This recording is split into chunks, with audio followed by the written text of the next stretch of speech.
Hello, praise the Lord, good morning again. एक और बार दिल की गहराई से स्तुति प्रभु की। आमीन। आइए शुरुआत करेंगे। आज 18 अध्याय पढ़ेंगे। कल हमने 17 पढ़ा था और दाऊद की प्रार्थना जो उसने परमेश्वर के साथ बैठकर की, अच्छी संगति की। मुझे बड़ी आशा है कि आपने भी एक अच्छी संगति की होगी कल। आज भी वैसी ही संगति को याद रखिए, बल्कि हर दिन। तो 18 अध्याय आज हम पढ़ेंगे। यह है दाऊद की विजयों का वर्णन। 18 अध्याय के पहले वचन में book of First Chronicles chapter 18 verse 1 लिखा है, इसके बाद दाऊद ने पलिश्तियों को जीत कर अपने अधीन कर लिया और गांवों समेत गत नगर को पलिश्तियों के हाथ से छीन लिया। फिर उसने मुआबियों को भी जीत लिया और मुआबी दाऊद के अधीन होकर भेंट लाने लगे।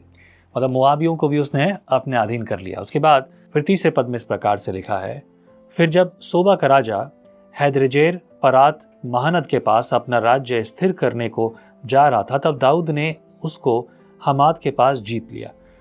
दाऊद ने उससे 1000 रथ, 7000 सवार और 20,000 प्यादे छीन लिए और दाऊद ने सब रथ वाले घोड़ों के घुटनों के पीछे की नस कटवाई, परंतु अपने 100 रथों के लिए घोड़े बचा रखे। जब दमिश्क के आरामी सोबा के राजा हैदरेजेर को की सहायता करने को आए, तब दाऊद ने आरामी में से 22,000 पुरुष मारे। तब दाऊद ने दमिश्क के आराम में सिपाहियों की चौकियां बैठाई। अतः आरामी दाऊद के अधीन होकर भेंट ले आने लगे। जहां जहां दाऊद जाता वहां वहां यहोवा उसको जय दिलाता था। अगर आप नोटिस करो, दाऊद एक ऐसा व्यक्ति था, राजा बनने से पहले वो भागता रहा क्योंकि वो लड़ना नहीं चाहता था। वो यहोवा के वचन के विरुद्ध नहीं खड़ा होना चाहता था, यहोवा के अभिषिक्त के विरुद्ध हाथ नहीं उठाना चाहता था। मौका मिलने के बावजूद भी उसने मारने के लिए हाथ नहीं बढ़ाया, परंतु उसने पूर्ण रीति से परमेश्वर का आदर किया। यही कारण है कि जहां जहां दाऊद जाता था परमेश्वर उसको विजय दिलाता था। अचानक से आ पड़ने वाली विपत्ति भी दाऊद का कुछ बिगाड़ नहीं पाती थी, क्योंकि यहोवा उसके साथ था। ऐसे ही कई विपत्ति हमारे आसपास अचानक आ पड़ती हैं और हम सोचने पर भी, मतलब सोचने का मौका भी नहीं मिलता। अरे क्या हुआ, ये विपत्ति ऐसे क्यों आई, और सब कुछ बिगड़ जाता है। But you know, the love of God, परमेश्वर का प्रेम इतना अद्भुत है कि परमेश्वर उससे बहुत अधिक प्रसन्न है जो उसके वचन को मानता है। और इसके अलावा और क्या चाहता है वो।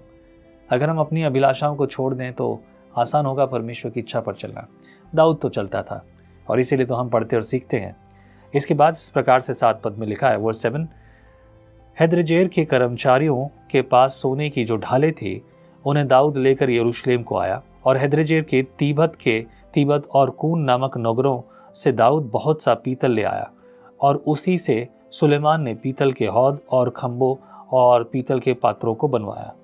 जब हमाद के राजा तो ने सुना कि दाऊद ने सोबा के राजा हैदरेजेर की समस्त सेना को जीत लिया है, तब उसने हदोराम नामक अपने पुत्र को दाऊद राजा के पास उसका कुशल क्षेम पूछने और उसे बधाई देने को भेजा, इसलिए कि उसने हैदरेजेर से लड़कर उसको जीत लिया था, क्योंकि हैदरेजेर तो उसे लड़ा करता था। और हदोराम सोने चांदी और पीतल के सब प्रकार के पात्र लिए हुए आया। उनको दाऊद राजा ने यहोवा के लिए पवित्र करके रखा और वैसा ही उसने सोने चांदी से भी किया जैसे सब जातियों से, अर्थात एदोमियों, मुआबियों, अम्मोनियों, पलिश्तियों और अमालेकियों से प्राप्त किया था।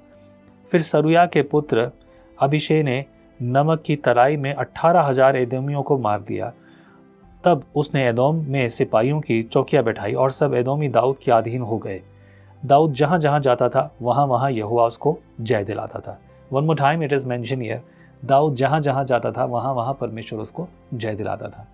बल एक चीज हमने देखी, दाऊद की जीत पर एक दूसरे देश के राजा ने आकर उसको बधाई भेजी है, उसे आशीष भेजी है और उसने अपने बेटे को भेजा है। अब इस पर ध्यान दीजिए, आज के दिन भी ऐसा होता है जब सरकारें चुनी जाती हैं, प्रधानमंत्री, राष्ट्रपति चुने जाते हैं, तो एक दूसरे देश में बधाई भेजी जाती है। ये कूटनीति का एक तरीका है जिससे औपचारिकताएं निभाना, जिससे अपना जो है संबंध दिखाना, ये सब कुछ उसी तरह से होता है। वेल आइए verse 14, First Chronicle chapter 18 verse 14, Daud के कर्मचारियों की नामावली। दाऊद समस्त इज़राइल पर राज्य करता था और वह अपनी सारी प्रजा के साथ न्याय और धर्म का काम करता था। प्रधान सेनापति सरूया का पुत्र योआब था। इतिहास का लिखने वाला अहीलूद का पुत्र यहोशापात था और अहीतूब का पुत्र सादोक और एब्यातार का पुत्र अबीमेलेक प्रधान याजक थे। मंत्री शबशा था और करेतियों और पलेतियों का प्रधान यहोयादा का पुत्र बनाया था और दाऊद के पुत्र राजा के पास मुख्य अधिकारी होकर रहते थे। मतलब एक बहुत बहुत अच्छा ब्यूरोक्रेट था, बहुत अच्छी व्यवस्था थी कि इसको कहाँ रखा जाए, कैसे रखा जाए, बहुत अच्छी तरह व्यवस्थित थी। लेकिन दाऊद के इस मामले में, मैनेजमेंट के मामले में, दाऊद से भी बढ़कर उसका बेटा यानी कि राजा सुलेमान, वो मैनेजमेंट में और भी बेहतर निकला। देखिए, हम सीखते हैं पुरानी चीज़ों से, हिस्ट्री से। उसने सब कुछ देखा था अपने पिता का, लेकिन जब उसका समय आया तो उसने उसे और बेहतर तरीके से किया। निर्भर करता है कि आप किस तरह से सोचते हैं। एडमिनिस्ट्रेशन की बात अगर मैं करूँ, एडमिनिस्ट्रेशन में मैं बहुत व्यवस्थित तरीके को जानना और देखना पसंद करता हूँ। मैं एक फॉर्मल व्यक्ति हूँ, मैं फॉर्मेलिटी बहुत पसंद करता हूँ। जब सब चीज़ें व्यवस्थित तरीके से हों तो बस मुझे उसी में आनंद आता है। अगर चीज़ें व्यवस्थित नहीं हैं तो मैं किसी भी काम को सक्सेसफुल नहीं मानता। ये मेरा नज़रिया है। कुछ लोगों के लिए ये नज़रिया अलग तरह का है और उनके लिए सक्सेस, बहुत सारी चीज़ें उसी तरह की परिभाषा में बदल जाती हैं। आप जिस भाग में, जिस तरह से आप ध्यान लगाते हैं वैसा।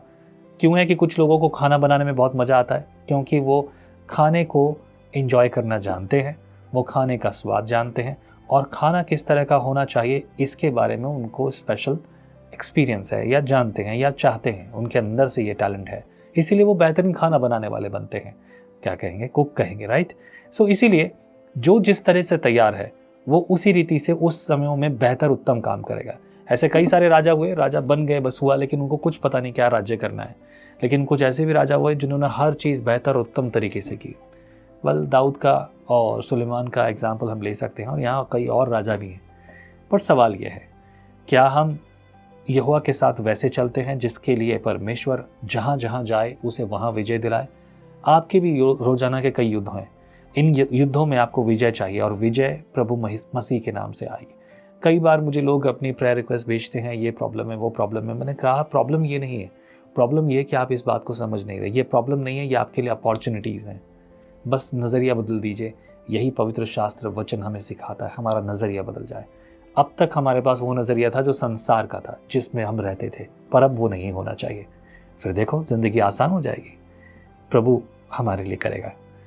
प्रभु तेरी ओर से भलाई के लिए, तेरी ओर से कृपा के लिए धन्यवाद प्रभु। तू अपने हाथ को बढ़ाकर तेरे लोगों को फलवंत और बलवंत कर, सामर्थ्य दे, ताकि बड़ी बड़ी आशीषें, बड़ी बड़ी योजनाएं जो तेरी ओर से रहती हैं प्रभु, उन योजनाओं को पूरा होते देखें। प्यार, प्रेम, इज्जत और एक दूसरे के साथ संग कर रहना और इन सब बातों में तेरी महिमा देखें। बस यीशु के नाम से प्रार्थना में मांगते हैं, आमीन। आमीन। प्रभु आपके साथ हो। कल सुबह फिर से मुलाकात होगी। संगति करते रहें। आप जब भी मर्जी आए सुने, एक दिन बाद भी सुन रहे हैं तो कोई बात नहीं है, लेकिन मैं उम्मीद करता हूँ आपसे, ये समझ लीजिए मेरी आशा है आप पर कि आप रेगुलर सीखें। बहुत ज़्यादा लोगों के लिए मैं परवाह नहीं करता, लाखों की संख्या में, हज़ारों की संख्या में। हाँ, ऑलमोस्ट 1000 व्यूज़ पर वीडियो, दैट्स ग्रेट, बहुत है। अगर इस 1000 लोगों में से मैं उम्मीद करता हूँ अगर 50 लोग भी ऐसे हैं, 5% जो कि परमेश्वर के वचन को सीखते हैं, तो मेरा ये मेहनत और मेरी ये सेवा सफल है। आमीन। प्रभु आपको आशीष करे। जय मसीह की। परमेश्वर का वचन जीवन देने वाली रोटी है।